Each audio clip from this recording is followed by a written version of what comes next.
Continua a distanza lo scontro tra i sindacati ed il presidente della regione siciliana. Uno scontro durissimo provocato dalle dichiarazioni di Musumeci, che ha definito i dipendenti regionali grattapancia.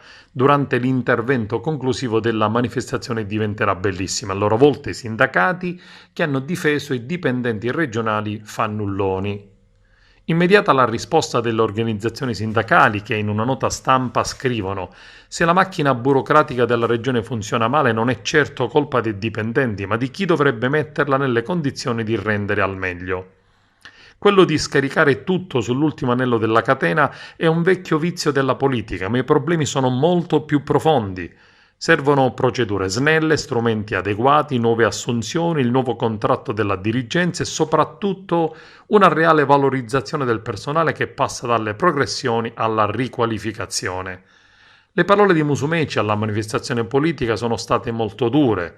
Loro, parlando della ripresa, ha detto il presidente della regione, lo stipendio ce l'hanno sicuro, direttamente sul conto corrente, col Covid o senza Covid ce l'hanno accreditato.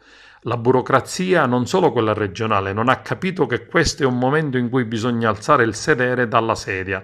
Nessuno può tirarsi indietro, nessuno può far finta di non aver visto o non aver capito. Di più, se ne prendi uno e pensi di accompagnarlo alla porta, prosegue il governatore, ti trovi sindacati pronti a difenderlo. Sindacati verso i quali abbiamo tutto il rispetto se la funzione fosse quella originaria, di difendere i diritti del lavoratore e non i diritti dei grattapancia a tradimento.